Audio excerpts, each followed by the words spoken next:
चाहूंगा। बिलासपुर के सारे प्रखर पत्रकारों को मेरा सादर प्रणाम। मंच पर बैठे हुए कांग्रेस के सारे नेतृत्व को मेरा प्रणाम। मेरे छोटे भाई और आपके प्रत्याशी देवेंद्र यादव जी का आज नामांकन है और इसीलिए मैं बिलासपुर आई हूँ और ये सौभाग्य है मेरा कि आप लोगों से मुखातिब हूँ इस प्रेस वार्ता के लिए। कुछ बातें नेशनल लेवल की करूंगी और उसके बाद बिलासपुर पर कुछ बातें जरूर कहना चाहूंगी। थोड़ा अध्ययन किया, पता किया क्या इश्यूज है यहाँ के, और मुझे ऐसा लगता है आप मुझसे एक नहीं, आप मुझसे 10 सवाल पूछेगा। हम लोग राहुल गांधी के सिपाही हैं, न सवाल पहले से लिंक कर लेते हैं और न सवालों पर रिस्ट्रिक्शन लगाते हैं। हम उन लोगों में से नहीं है जो 10 साल सत्ता के बीच जाने पर एक भी प्रेस वार्ता नहीं करते। आप मुझसे 10 सवाल पूछ सकते हैं कि कोई पाबंदी नहीं। लेकिन हाँ, मुद्दा यह है कि 10 साल बाद जब आज इस देश चुनाव के मुहाने पर आया है तो 2-3 बातें पूरी तरह से साफ है कि इस देश में सबसे बड़ा मुद्दा बेरोजगारी है, इस देश में सबसे बड़ा मुद्दा महंगाई है, इस देश में बढ़ती हुई गरीबी, बढ़ती हुई आर्थिक असमानता, वो खाई जो अमीरों को और अमीर गरीबों को और गरीब बना रही है, वो बड़ा मुद्दा है। भ्रष्टाचार और जो वॉशिंग मशीन दिन भर चला रहे हैं मोदी जी, वो एक बड़ा मुद्दा है। महिला सुरक्षा और जो इस देश ने 10 साल में देखा, महिलाओं को रौंदते हुए, उनको पिटते हुए, उनके साथ शोषण होते हुए और आरोपियों को संरक्षण देते हुए, इस देश में बड़ा मुद्दा किसानों के साथ शोषण हुआ, वो है। इस देश में मुद्दा श्रमिकों का मुद्दा है। लेकिन 10 साल बाद जब आज चुनाव के मुहाने पर ये मुद्दों पर चर्चा होनी चाहिए, इन मुद्दों पर बात होनी चाहिए, तो प्रधानमंत्री जी अपना रिपोर्ट कार्ड नहीं दिखा रहे। आप दिखाइए अपना रिपोर्ट कार्ड। प्रचंड बहुमत की आपने सरकार चलाई, बताइए आपने युवाओं के लिए क्या किया, बताइए आपने कितनी नौकरियां बनाई, बताइए महंगाई कैसे कम करने की कोशिशें की गई। मुद्दों से भटकाने का प्रयास आज भी जारी है, क्योंकि असलियत यह है कि देश ने मन बना लिया है, 2 बार मौका देकर देख लिया है। इंटरनल सर्वे बीजेपी का और इंटरनल सर्वे बाकी आरएसएस का। हमारी जो जमीन से हकीकत सामने आ रही है वो ये है कि 180 पार होने में मुश्किल हो रही थी। 8-10 दिन पहले तक निरंतर टैली गिर रही है। 150 से 160 के बीच में आज भारतीय जनता पार्टी अटकी हुई है और वो टैली निरंतर गिर रही है। जितना मोदी जी मुद्दों से भागेंगे, जितना मुद्दों से भटकाएंगे, उतनी वो टैली गिरती जाएगी। क्योंकि असलियत यह है कि 10 साल सत्ता चलाने के बाद प्रधानमंत्री को म से महंगाई, म से मणिपुर, म से महिला नजर नहीं आ रही है। क्या अलग बातें कर रहे हैं जाकर रैलीज में। आपको जितना दोषारोपण करना था आपने कर लिया, आपको जितना विपक्ष को, नेहरू को कोसना था आपने कोस लिया। अब चुनाव का वक्त आया है, चुनाव में लोग जानना चाहते हैं आपने क्या किया। क्योंकि असलियत ये 10 साल में एक ऐसा काम नहीं किया जो गिना सके। एक बड़ी व्हाट्सएप यूनिवर्सिटी खोली है, उसके अलावा कोई काम नहीं किया है और आगे की कोई रणनीति दिखाई नहीं देती है। तो मैं 2 मिनट जिन मुद्दों का मैंने उल्लेख किया है उस पर हमारा क्या विचार है, हम क्या सोच रहे हैं उसके बारे में, उस पर जरूर आपसे चर्चा करना चाहेंगे। आप इस देश में 65% लोग अगर 35 वर्ष से कम आयु के हैं, हम कूद कूद कर दुनिया के सामने सीना ठोक कर कह रहे हैं दुनिया में सबसे युवा देश हमारा है। युवाओं के भविष्य की बात कौन कर रहा है? आपका तो नारा था 2 करोड़ रोजगार सालाना देने थे, कहां है वो 20 करोड़ रोजगार? वो रोजगार क्यों नहीं हुए? और आज की भयावह स्थिति यह है कि हर घंटे 2 युवा आत्महत्या करने को मजबूर है। युवाओं की बात नहीं होती है, पेपर लीक हो जाता है, न्यायालय में लंबित हो जाता है, युवा हक की बात करता है उसको लाठियों से पीटा जाता है। तो अगर विश्व का सबसे युवा राष्ट्र है तो यहां पर महंगाई समस्या नंबर 1 टू समस्या नंबर 10 है। अगर आप लोगों को रोजगार नहीं दीजिएगा तो इसी से अराजकता फैलेगी, इसी से सामाजिक असुरक्षा बढ़ेगी और इसी से भविष्य चौपट हो रहा है युवाओं का। इसलिए हमने मैं हर समस्या भी बताऊंगी और उसका समाधान जो हमने अपने मैनिफेस्टो में डाला है उसको भी बताऊंगी। हमारे मैनिफेस्टो में हमने प्रमुख 4 बातें युवाओं के लिए कही है। हमारा पहला कहना है कि 30 लाख केंद्र सरकार में सरकारी पद खाली है, उनको तुरंत भरा जाएगा। हमारी दूसरी बात है कि डिग्री और डिप्लोमा धारक जो अप्रेंटिसशिप एक्ट के तहत अप्रेंटिसशिप करना चाहते हैं उनको 8500 रुपए महीना, मतलब 1 साल के लिए 1 लाख पर अप्रेंटिसशिप दी जाएगी। तीसरी बड़ी बात, और ये अग्निवीरों के बारे में बात है, किसी देश की सुरक्षा, कोई जवान सरहद पे ठेके पे खड़ा होता है, आपने सेना को भी ठेके पे चलाने का काम कर दिया। आप 4 साल में 24 साल के लड़के को रिटायर करने की बात कर रहे हैं, उनका क्या होगा? तो अग्निवीर को खत्म किया जाएगा और जैसे पुरानी व्यवस्था थी वो बहाल की जाएगी। और अंत में पेपर लीक पर इतना सख्त कानून बनेगा, क्योंकि पेपर लीक उत्तर भारत में एक बहुत बड़ा मुद्दा है। लोग मेहनत करते हैं, जी तोड़ मेहनत करते हैं, माँ एक रोटी कम खाती है कि बच्चे पढ़ लिख जाए, इम्तिहान के दिन गाजर मूली की तरह भर कर जाते हैं, इम्तिहान देते हैं, पता चलता है पेपर लीक हो गया। उसके खिलाफ इतना सख्त कानून बनेगा कि पेपर लीक माफिया की रूह कांप जाए और बच्चे के साथ इस तरह का शोषण ना हो। तो सबसे पहली बात तो मैं ये करना चाह रही थी। दूसरी बात मैं करना चाहती हूँ नारी न्याय की, क्योंकि हमारा जो मैनिफेस्टो है उसके 5 स्तंभ है: किसान न्याय, युवा न्याय, श्रमिक न्याय, नारी न्याय और हिस्सेदारी न्याय। नारी न्याय की बात इसलिए करनी जरूरी है क्योंकि देश की आधी आबादी को जब तक पूरा हक नहीं मिलेगा, आप अभिनंदन, वंदन, अभिवादन कुछ भी कर लीजिए, महिला आज असुरक्षित है। यह सच है कि 10 साल में इस देश ने हाथरस में बेटी को 2:30 बजे रात को जलते हुए देखा। यह सच है कि इस देश ने आप ही के विधायक के द्वारा हत्या और बलात्कार होते हुए उन्नाव में देखा। यह सच है कि आपके दूसरे विधायक को पॉक्सो एक्ट में दोषी पाते हुए देखा। यह सच है कि लखीमपुर में निर्वाचित महिला सदस्य का चीरहरण होते हुए देखा। यह भी सच है कि इस देश की सबसे डेकोरेटेड महिला एथलीट्स ने जब शोषण की बात उठाई तो उनको बूटों के तले रौंदा गया और उनके आरोपी का, जिसका चार्जशीट में नाम है, उसको संरक्षण दिया गया। तो महिला सुरक्षा की, महिला भागीदारी की अगर बात नहीं होगी तो आधी आबादी के साथ न्याय नहीं। और इसीलिए हमारा मैनिफेस्टो कहता है कि 50% सरकारी नौकरियां लड़कियों के लिए, युवा महिलाओं के लिए आरक्षित होंगी। हमारा मैनिफेस्टो कहता है कि गरीब महिला के हाथ में डायरेक्ट पैसा दिया जाएगा, 1 लाख रुपए सालाना, 8500 रुपए महीना। जो गरीब महिला परिवार की सदस्य है उसको वो पैसा दिया जाएगा। किसान न्याय के बारे में बात करना जरूरी है।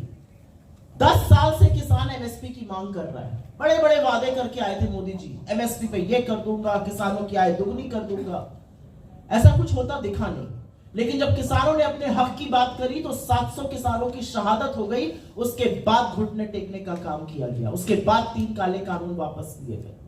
किसान जब दिल्ली आना चाहता है, दिल्ली किसी के बाप की बपौती है। दिल्ली इस देश में सबका है। जितना दिल्ली आपका है उतना दिल्ली मेरा है, उतना इनका है, उतना किसी और का है, उतना एक मजदूर का है, उतना एक किसान का है। इस देश की, राष्ट्र की राजधानी है दिल्ली। किसान क्या करना चाहता था? दिल्ली आकर शांतिपूर्वक घर से प्रदर्शनी तो करना चाह रहा था। उसके रास्ते खुदवा दिए, उस पे कीले बिछवा दी, आंसू गैस के गोले छोड़े गए किसानों पर। किसानों को आतंकी, मवाली, न जाने क्या क्या कहा गया। और हमारा मानना है कि जब तक इस देश का किसान समृद्ध नहीं होगा, यह देश प्रगति नहीं कर सकता है। किसानों को एमएसपी की कानूनी गारंटी देने का वादा करते हैं हम। किसानों की कर्जा माफी करते हैं और डंके की चोट पर कहते हैं कि किसानों की कर्जा माफी होनी चाहिए। इसलिए होनी चाहिए क्योंकि अगर आप 16 लाख करोड़ अमीर पूंजीपतियों का माफ कर सकते हैं तो किसानों की भी कर्जा माफी करनी ही पड़ेगी। जीएसटी, जिस तरह से खाद पर, बीज पर, कीटनाशक पर, खेती के अन्य उपक्रमों पर जो जीएसटी लग रही है, हम कृषि को जीएसटी मुक्त करने की पूरी कोशिश करेंगे, पूरा प्रयास करेंगे। ये हमारी गारंटी किसानों को। श्रमिकों की बात करते हैं। ये मेरा डेटा नहीं है, ये एनसीआरबी का डेटा है। जितने लोग रोज खुदकुशी करते हैं उसमें से 1/4 25% डेली मजदूर है।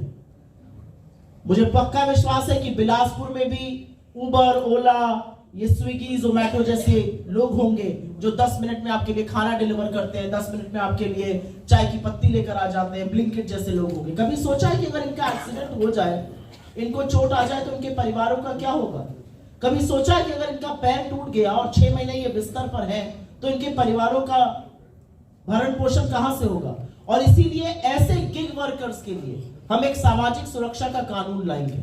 मनरेगा लाकर ग्रामीण भारत में कांग्रेस की सरकार क्रांति लाई थी और हम मनरेगा को अब 400 रुपए प्रतिदिन की आय कम से कम करने की गारंटी देते हैं।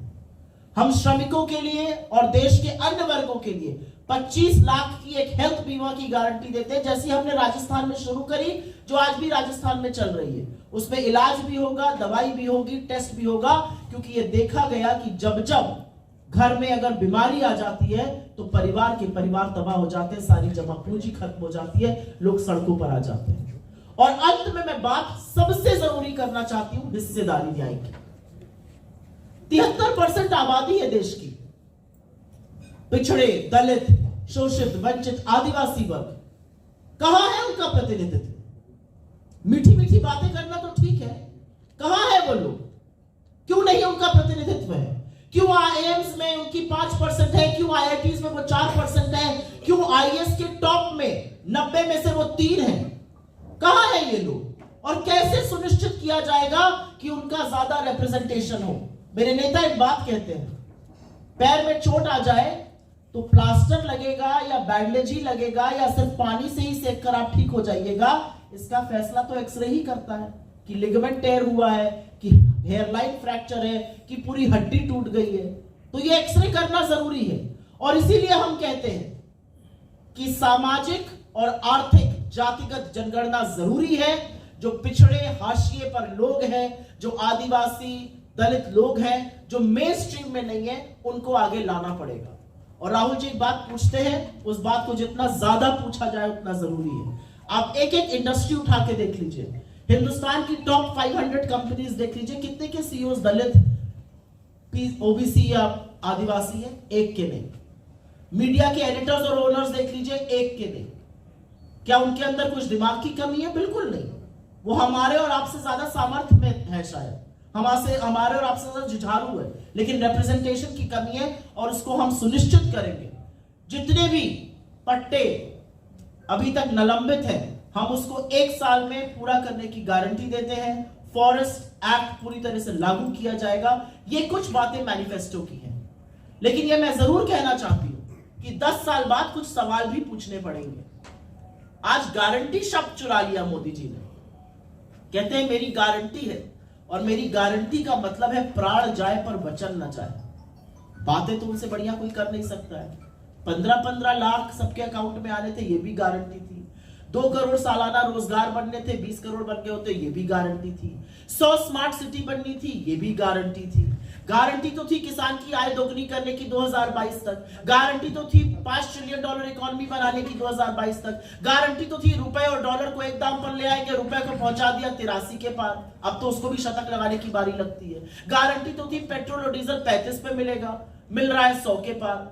तो गारंटी बहुत बड़ी बड़ी करी मोदी जी ने। गारंटी तो थी चीन को लाल आंख दिखाने की, आंख मूंदकर मुंह में दही जमाकर बैठ जाते हैं। असलियत यह है कि महंगाई के नाम पर जितना ढिंढोरा पीटा गया 2014 से पहले, आज महंगाई का यह आलम है कि एक मध्यम वर्ग परिवार 2 जून की पौष्टिक आहार खा ले, जिस थाली में दाल भात रोटी तरकारी दही अचार पापड़ हो, वो मुश्किल है।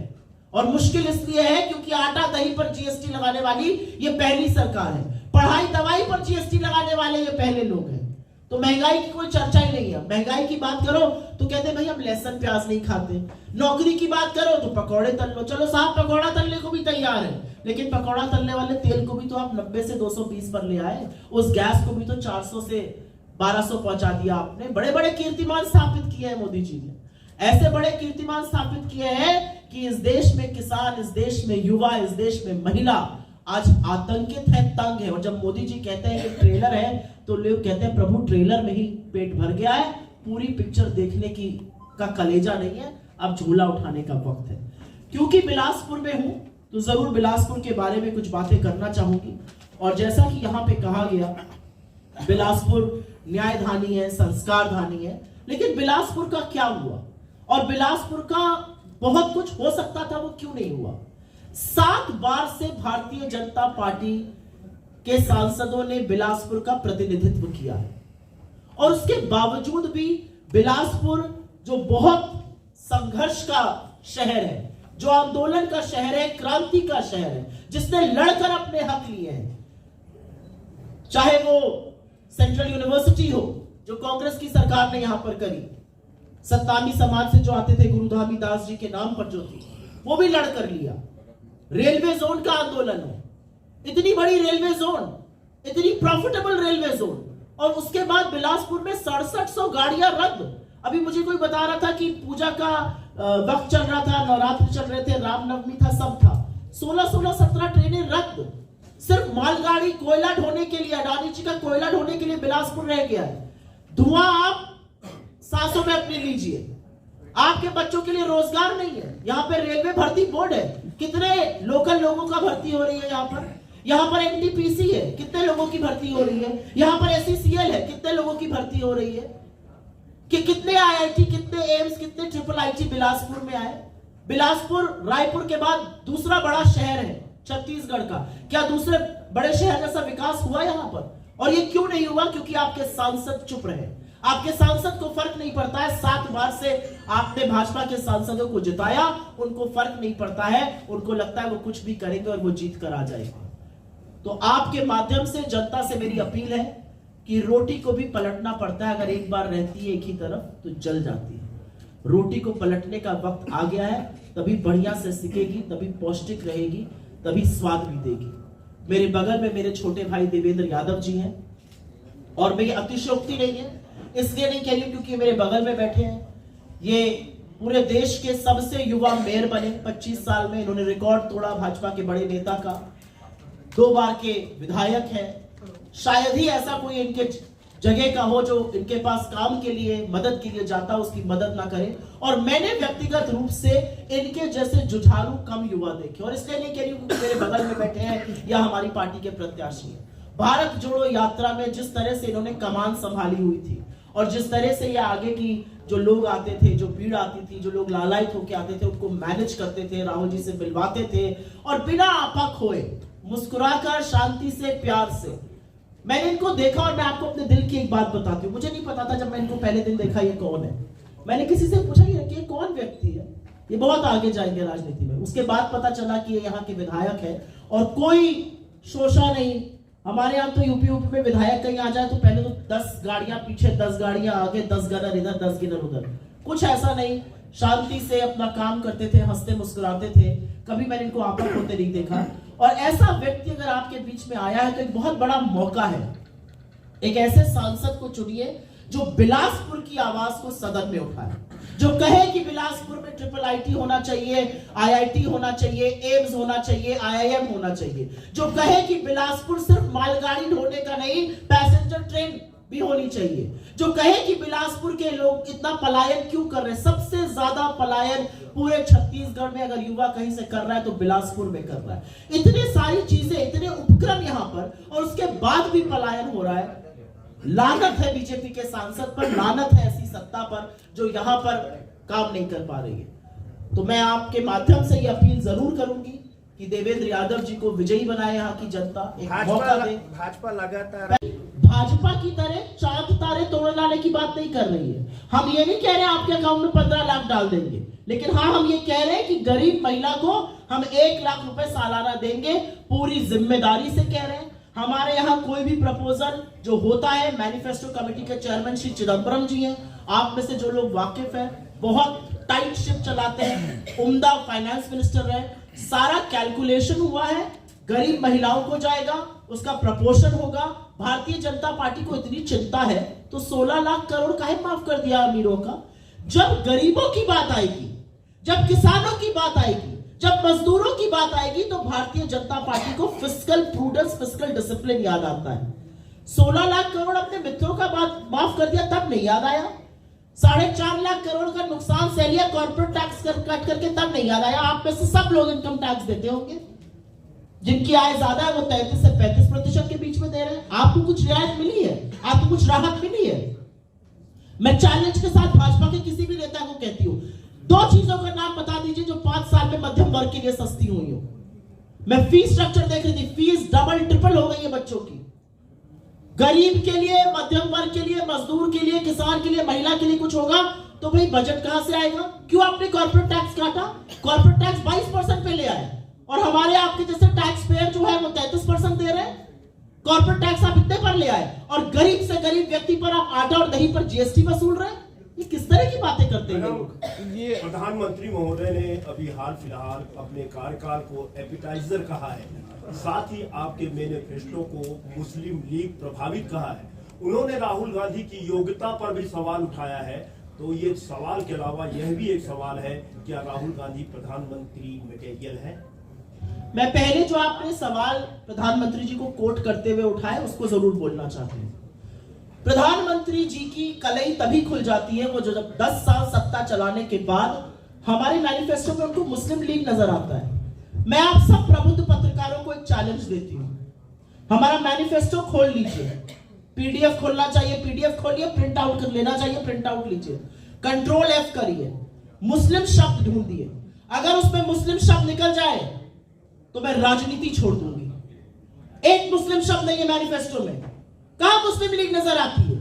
युवाओं के हक पे मुस्लिम लीग नजर आती है, किसानों के हक पे मुस्लिम लीग नजर आती है, सामाजिक न्याय की बात करो तो मुस्लिम लीग नजर आती है, महिलाओं की बात करो मुस्लिम लीग नजर आती है, युवाओं के रोजगार की बात करो मुस्लिम लीग नजर आती है। और ये वो प्रधानमंत्री कह रहा है जिसके सबसे बड़े पूर्वज ने आजादी के आंदोलन में, जब सारा देश आंदोलित था, जब देश भारत छोड़ो आंदोलन में अंग्रेजों को खदेड़ रहा था, जब करो या मरो, डू और डाई का नारा था, कौन सरकार चला रहा था मुस्लिम लीग के साथ?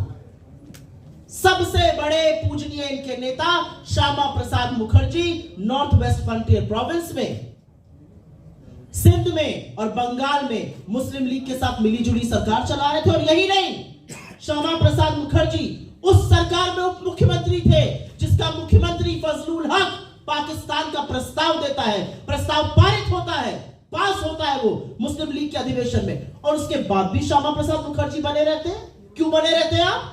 क्या सत्ता की लोलुपता थी ये? श्यामा प्रसाद मुखर्जी जो इनके सबसे बड़े अग्रज, इनके सबसे बड़े पूर्वज, इनके सबसे वंदनीय आदमी, अंग्रेजों को चिट्ठी लिखते हैं, लिखित में बोलते हैं कैसे भारत छोड़ो आंदोलन का दमन किया जाए। ना हमें इनसे राष्ट्रवाद पे सर्टिफिकेट चाहिए, ना हमें इनसे अपने कर्तव्यों पर चाहिए। असलियत यह है कि इनका इतिहास इतना स्याह है कि अगर छेड़ने लगेंगे तो सवाल ऐसे पड़ेंगे कि भागे भागे फिरेंगे मोदी जी और जवाब नहीं दे पाएंगे। आपने इसके बाद राहुल जी पर सवाल पूछा। मेरे नेता हवाई बातें नहीं करते हैं। मेरे नेता को लगा कि इस देश में वैमनस्य है तो उन्होंने इस देश के 4,500 किलोमीटर कन्याकुमारी से कश्मीर तक पैदल नाप दिए। मेरे नेता को लगा कि न्याय होना चाहिए, उन्होंने मणिपुर से मुंबई तक की यात्रा करी, उस मणिपुर में जहां पर 1 साल से हिंसा चल रही है और प्रधानमंत्री मोदी की तथाकथित 56 इंच की छाती के अंदर इतना कलेजा नहीं है कि वहां चले जाए, इतना दम नहीं है, इतनी हिम्मत नहीं है, इतनी नियत नहीं है। कल त्रिपुरा गए थे प्रधानमंत्री, 35 मिनट की फ्लाइट थी मणिपुर, हिम्मत नहीं है मणिपुर जाने की। मणिपुर ने जो सहा है, जो हिंसा हो रही है, आज भी हजारों लोग वहां पर राहत कैंप, रिलीफ कैंप में रहने को मजबूर है। उस राहुल गांधी पर आप सवाल उठाते हैं, उस राहुल गांधी पर सवाल उठाते हैं जो आपकी बखिया उधेड़ता है, सदन में आपके मोदी अडानी के स्कैम की जब बात करता है आप उसकी सदस्यता रद्द कर देते हैं और वो कहते हैं मुझे कोई फर्क नहीं पड़ता। वो अपना घर आपके मांगने से पहले आपको चाबी हैंड ओवर करते हैं और निकल जाते हैं देश को जोड़ने। उस राहुल गांधी की आप बात कर रहे हैं जिसकी दादी ने 32 गोलियों से भूनने के बाद, जिसके पिता के चिथड़े उड़ गए उसके बाद भी वो इस देश में चला। किसी ने सोचा है कि कितना जोखिम था चलने में? कोई भी से फिर आके कुछ भी कर सकता था, उनको कोई परवाह नहीं थी। उस राहुल गांधी की बात कर रहे हैं आप जिनकी एक आवाज पर आज युवाओं को लगता है कि ये हमारी आखिरी उम्मीद है। मैंने उनको देखा है, उत्तर प्रदेश में देखा है, बिहार में देखा है, और ऐसे बच्चों को, ऐसे युवाओं को उनको देखते हुए देखा, उनको लगता है मोदी जी से कुछ नहीं होगा, सिर्फ जुमलों की सरकार है। यही एक आदमी है जिसकी नीति और नियत साफ है, ये कुछ करेगा। असलियत ये है, एक मिनट बात खत्म करूं, असलियत ये है नरेंद्र मोदी अगर किसी के नाम से कांपते हैं तो वो राहुल गांधी है। ये नक्सल मूवमेंट है और उसको लेकर कुछ टिप्पणी की है आपने। क्या बोला? छत्तीसगढ़ में नक्सल मूवमेंट पर आपने एक टिप्पणी की है, कांकेर के शहीद। शुक्रगुजार हूं आपके सवाल की, क्योंकि भारतीय जनता पार्टी की फेक न्यूज फैक्ट्री मेरे बयान को काट छाट कर गलत तरीके से चला रही है। मैं आपसे पूछना चाहती हूं और आपके सवाल से मैं थोड़ी आहत भी हूं और थोड़ी दुखी भी हूं। कांग्रेस के पूरे नेतृत्व को हमने इन्हीं नक्सलियों के हाथ खोया था 2013 में झीरम घाटी में। ऐसी हिंसा, ऐसे नक्सलियों के साथ हमारी जरा सी भी सहानुभूति हो सकती है? कांग्रेस वो पार्टी है जिसने अपने 2 प्रधानमंत्रियों को हिंसा की बलिवेदी चढ़ते हुए देखा। ये किस तरह की बात करते हैं ये लोग? इस देश में हिंसा की लेश मात्र जगह नहीं है। असलियत यह है कि झीरम घाटी की जो जांच होनी चाहिए थी उसमें भी रोड़ा लगाया भाजपा ने, एनआईए ने, और अब सुप्रीम कोर्ट ने उसमें से वो रोड़ा हटाया है और दूध का दूध पानी का पानी होगा कि हमारे बड़े बड़े नेता, बस्तर टाइगर कहे जाते थे, महेंद्र कर्मा जी, पटेल जी, विद्याचरण शुक्ला जी, हमने किन किन लोगों को खोया है? ये किस तरह की बातें करते हैं? आप किसी की बात को काट छाट के लगा दीजिएगा और मैं उसका जवाब दूंगी। शर्म आनी चाहिए इन लोगों को। मैं उस परिवार से आती हूं जहां पर मेरे परिवार के सदस्यों ने जंग लड़ी है, आर्मी में काम किया है, कारगिल का युद्ध लड़ा है, मेरे चाचा का हाथ उड़ गया था। क्या बात करते हैं ये लोग? हम आपसे जवाब नहीं पूछ रहे, हम फैक्ट पूछ रहे हैं। मैंने फैक्ट बता दिया, मैंने ऐसा कुछ भी नहीं कहा, वो काट छाट करके चला रहे हैं। और कितना कुत्सित है ये भाजपा का प्रदेश की सरकार, और कितने कुत्सित है भारतीय जनता पार्टी के लोग कि गलत बात चलाते हैं। मैडम सरकार बनाने की सोच सवाल था ये कि आप एक से बात एक एक कर रही हूँ। मेरा एक सवाल था ये, आप क्या होंगे आपके पास? मेरा एक सवाल था कि आप देवेंद्र यादव की जितनी तारीफ कर रहे हैं हम लोग नहीं सुने थे, पहली बार आपके मुंह से सुने हैं इतना कि देवेंद्र यादव ऐसा प्रत्याशी ऐसा व्यक्ति है करके। तो अगर ये इतने ही अच्छे हैं तो वायनाड से लड़ा देना था इनको, बहुत अच्छे प्रत्याशी हैं। तो यहाँ जो बिलासपुर के लोकल नेता हैं उनकी उपेक्षा और जनता का क्यों अपमान किया आपने? आप व्यंग में बोल रहे हैं या सीरियस बोल रहे हैं मुझे नहीं पता। नहीं सीरियस है। इस बेबुनियाद सवाल का मैं जवाब भी नहीं देना चाहती हूँ, ये बिल्कुल बेबुनियाद और मुझे ऐसा लगता है थोड़ा मैडम विरोध हो रहा है उसका, देवेंद्र यादव जी का विरोध हो रहा है उसमें। मैडम आपने भाजपा की सीटें बताई कि कितनी सीटें आ सकती है 400 पार के उसमें, आप ये बताइए कि कांग्रेस की कितनी सीटें आएंगी? इंडिया गठबंधन अभी 300 से 320 सीटों के बीच में खड़ा है, और हमारी जो समीक्षा है हर हफ्ते हमारी सीटें बढ़ रही हैं।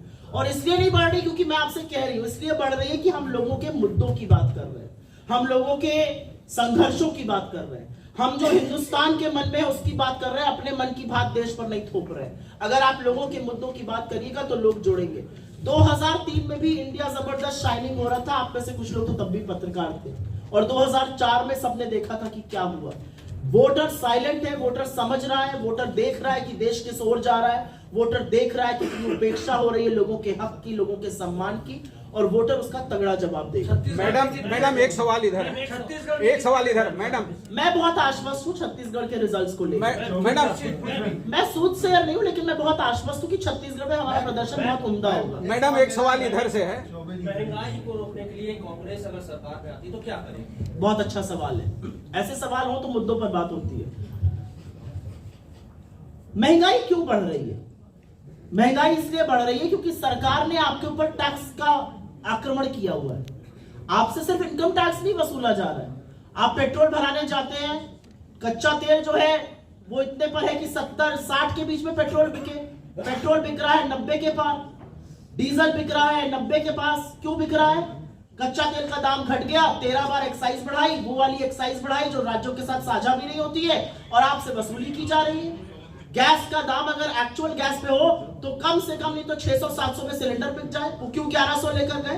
अगर आप इन्हीं चीजों के दाम कर दीजिए, अगर आप डीजल का दाम आज कम कर दीजिए तो सब्जी, फल, बाकी सारी चीजें सस्ती हो जाएंगी। महंगाई नियंत्रण के बहुत से तरीके होते हैं। सबसे पहला तरीका होता है कि आप ऐसी चीजों से जीएसटी हटाइए जो एसेंशियल आइटम्स है। आटे दही पर जीएसटी कौन लगाता है जी? जीएसटी जो है वो इस देश का सबसे गरीब और सबसे अमीर आदमी एक बराबर देता है। आटे पर अगर 5% जीएसटी है तो वो वही व्यक्ति देगा जो गरीब भी है और अमीर भी है। 18% जीएसटी, आप कहते हैं मेडिकल इंश्योरेंस करा लो, 18% जीएसटी, फीस पर जीएसटी लग रहा है। इन सब चीजों का रैशनलाइजेशन हो तो महंगाई बहुत कम हो सकती है। महंगाई कम करने का एक तरीका यह भी होता है महंगाई की मार से बचाने का कि लोगों की आय बढ़ाइए, और आय बढ़ाने के मोदी जी की सरकार में तो कोई साधन नहीं दिखे। मैडम मैंने अपने मैनिफेस्टो में बोली है उसमें जरूर दिखे। मैडम आपके गठबंधन पार्टियां लास्ट दो क्वेश्चन नहीं लास्ट मत करवाइए। ऐसा बहुत कम लोग आपने महिलाओं को 1 लाख रुपए सलाह देने की बातचीत की है और उसके फॉर्म भी भराए जा रहे हैं। सारा को जानकारी होनी चाहिए कि बिलासपुर में फॉर्म भराए ही नहीं जा रहे हैं, तो कैसे आप लोगों तक पहुंच पाएंगे? आप लोग अगर नहीं भराए जा रहे हैं तो मैं बिल्कुल यहाँ पे दरख्वास्त करूंगी जो हमारे लीडर्स बैठे हैं कि बिलासपुर में इसको और ड्राइव को किया जाए और करना चाहिए। अगर नहीं भराए जा रहे तो बिल्कुल भराइए। 50% मैडम मेरा एक सवाल, मेरा है, आपके गठबंधन पार्टियां जो है अपनी मनमानी पे उतर आए हैं, आपसे बिना पूछे प्रत्याशी घोषित कर दे रहे हैं अपने राज्य में। यूपी में भी यही हाल है, महाराष्ट्र में भी यही हाल है, बिहार में भी यही हाल है, पश्चिम बंगाल में भी यही हाल। आप लोगों मुझे नहीं पता आप किस चीज की बात कर रहे हैं। यूपी में नाम घोषित हमने संयुक्त प्रेस वार्ता करके किया, महाराष्ट्र में नाम घोषित हमने संयुक्त प्रेस वार्ता करके किया, बिहार में नाम घोषित हमने संयुक्त प्रेस वार्ता करके किया। क्या बात कर रहे हैं आप? तो फिर वहाँ यूपी के जो यादव हैं यूपी के जो लालू यादव के लड़के को वापस क्यों जाना पड़ा अपने हिसाब से? फिर आखिरी में क्या बोलते नहीं, आप ये व्हाट्सएप की सवालों का जवाब देती हूँ। हमने संयुक्त प्रेस वार्ता करके इंडिया गठबंधन 7 चुनाव लड़ रहा है, जहां पर हमें मन बड़ा करना पड़ा, हमने अपना दिल बड़ा करके पीछे 2 कदम लिए, जहां पर हमें लगा कि नहीं हम बेहतर उनसे लड़ेंगे, हम 2 कदम आगे बढ़े। मोदी जी सेना की वर्दी पहन के वोट मांग रहे हैं, सेना के जवानों की फोटो लगाकर, क्या कहेंगे? मोदी जी सेना की वर्दी पहनने से पहले एक बार आंख बंद करके कान पकड़ के इस देश से माफी मांगे। 20 जाबाजों की शहादत हुई गलवान में, और मोदी जी ने क्या कहा? कोई घुसा हुआ नहीं है। आज भी चीन सरहद के अंदर बैठा है, आज भी लद्दाख के लोग सड़कों पर हैं और कह रहे हैं कि चरवाहे वहां तक नहीं जा पा रहे क्योंकि चीन ने अतिक्रमण किया हुआ है। मोदी जी एक शब्द नहीं बोलते हैं। 3950 लोगों की हत्याएं हुई है घाटी में, कश्मीर घाटी में आतंकी मुठभेड़ों में। आधे से ज्यादा सैन्य बल के लोग हैं। मोदी जी ने 2020 से श्रद्धांजलि और संवेदना देना व्यक्त कर दिया। तो क्या ये सच नहीं है कि ऐसा हो रहा है? असलियत ये है। इलेक्टोरल बॉन्ड जो मोदी जी ने चलाया, मैं उस पर जरूर बोलना चाहती हूं। दुनिया का सबसे बड़ा गोरख धंधा, चंदा दो धंधा लो वसूली रैकेट मोदी जी ने चलाने का काम किया है। भ्रष्टाचार के चैंपियन है। लेकिन असलियत यह है कि सुप्रीम कोर्ट ने उनकी कलई खोल दी है, और असलियत एक ये भी है कि सुप्रीम कोर्ट की कलई खोलने के बाद अब पूरा खाका आ गया है किस डेट को किसने कितना चंदा दिया उनको, और फिर कब उनको धंधा मिला, किस डेट पर रेड हुई, कब वहां पर पैसा आया और कैसे वो स्थगित हो गई। मोदी जी जो वॉशिंग मशीन चला रहे हैं, लोगों को भ्रष्टाचार कहते हैं, शाम को अगली सुबह उनको मुख्यमंत्री बना देते हैं। मोदी जी की पार्टी लोगों के खिलाफ चिटफंड पर बड़ी बड़ी किताबें निकालती है, मुख्यमंत्री बन जाती है। ये जो वॉशिंग मशीन है, ये देश की जनता भी देख रही है। अगर आपको लगता है कि आपकी पार्टी में गोता लगाकर, आपकी वॉशिंग मशीन में नहा धोकर लोग साफ सुथरे वापस आ जाएंगे, तो ये घोटाला जनता की आंखों से छिपा हुआ नहीं है। बांड को आप मुद्दा नहीं बना पा रहे हैं। आपको लगता है इलेक्टोरल बॉन्ड मुद्दा नहीं? इलेक्टोरल बॉन्ड बहुत बड़ा मुद्दा चर्चा है। में आपका कहीं भी मैं ये लास्ट सवाल का जवाब देके अब जाऊंगी क्योंकि इनका नामांकन होना है। मेरा एक सवाल है। मैं किसी सवाल का जवाब नहीं दूंगा, मेरा जवाब देगा आप लोग, मैं नहीं बोलूंगा। मेरा एक सवाल है। आप कहते हैं इलेक्टोरल बॉन्ड मुद्दा नहीं है। इलेक्टोरल बॉन्ड बहुत बड़ा मुद्दा है। CSDS का सर्वे है, अधिकांश लोग कह रहे हैं भ्रष्टाचार बढ़ रहा है और इलेक्टोरल बॉन्ड को इशू बता रहे हैं। अधिकांश लोग कह रहे हैं कि 55% लोगों का कहना है भ्रष्टाचार 5 सालों में बढ़ा है, और वो केंद्र सरकार को जिम्मेदार ठहरा रहे हैं। बहुत बड़ा मुद्दा है। जनता को कोई मूर्ख समझने की भाजपा में कोशिश न करे। जनता सब देख रही है, सब समझ रही है। मैडम ये बताइए, आप दावा कर रही हैं, पहले मैं उनका सवाल का जवाब, जितना सीट का आप दावा कर रही हैं, क्या मशीन से होने के बाद भी उतना सीट? अगर मशीन के बिना हेरा फेरी के चुनाव होगा तो मोदी जी को झोला उठाकर जाना पड़ेगा। ये मैं आपको आज कह के जा रहा हूं। क्या वजह है कि कांग्रेस पार्टी से मोह भंग हो रहा है? कांग्रेस के नेताओं का, कार्यकर्ताओं का, चाहे छत्तीसगढ़ की बात हो, चाहे मध्य प्रदेश की बात हो, बड़ी संख्या में जो है भारतीय जनता पार्टी ज्वाइन कर रहे हैं। वजह क्या है? ये जो सवाल है ये थोड़ा सा अधूरा है और इसको मैं पूरा कर देती हूँ। सत्ता में रहने के 2 कारण होते हैं। एक होता है सत्ता में रहकर सेवा करना, और एक होता है सत्ता की लोलुपता। जो छोड़कर जाता है, हो सकता है सत्ता की लोलुपता कहीं और ज्यादा अच्छे से उनकी मीट हो रही हो तो वो जरूर जाएंगे। दूसरा, ये लड़ाई बड़ी मुश्किल है लड़नी। आज के विपक्ष में रहकर ये लड़ाई लड़ना, ईडी, सीबीआई, इनकम टैक्स जो फ्रंटल बन चुके हैं उनके साथ ये लड़ाई लड़ना मुश्किल है। जिसका कलेजा नहीं है वो लड़ाई ये नहीं लड़ पाएगा। लेकिन आपकी जानकारी के लिए मैं ये भी बता दूं कि 5-5 अभी वर्तमान के सांसद अगर कांग्रेस में आ रहे हैं तो भगदड़ तो बीजेपी में भी बची हुई है। भगदड़ तो बीजेपी में भी बची है। जब उनकी सांसद खड़ी होकर कह रही है कि मोदी की कोई वेव नहीं है, ढंग से काम करो, भगदड़ तो बीजेपी की भी बची है। जब उनके निरहुआ सांसद कह रहे हैं बेरोजगारी का कारण है, आप लोग बच्चे ज्यादा पैदा कर रहे हैं, भगदड़ तो बची हुई है बीजेपी में भी। उसकी ज्यादा चर्चा मीडिया में। आरक्षण खत्म करेंगे क्या? मैडम का एक सवाल मैडम ये आरक्षण राज्य सरकार को लेकर भी कुछ बोल दीजिए। धर्मांतरण को लेकर लगातार वो कांग्रेस पर सवाल करेगा। मैंने राज्य सरकार की बखिया तो बिलासपुर बोलकर उधेड़ दिया। अब क्या इससे ज्यादा बखिया उधेड़ूंगी? ये बड़ा चुनाव है लोकसभा। ये आप आरक्षण खत्म करेंगे कि 50% युवाओं को, 50% महिलाओं को आरक्षण देने की बात की? आरक्षण सवाल थोड़े बेबुनियादी है। नहीं होगा। सभी उपस्थित पत्रकार मित्रों को मेरा प्रणाम। मां माया के आशीर्वाद से परम पूज्य गुरु रामदास बाबा के आशीर्वाद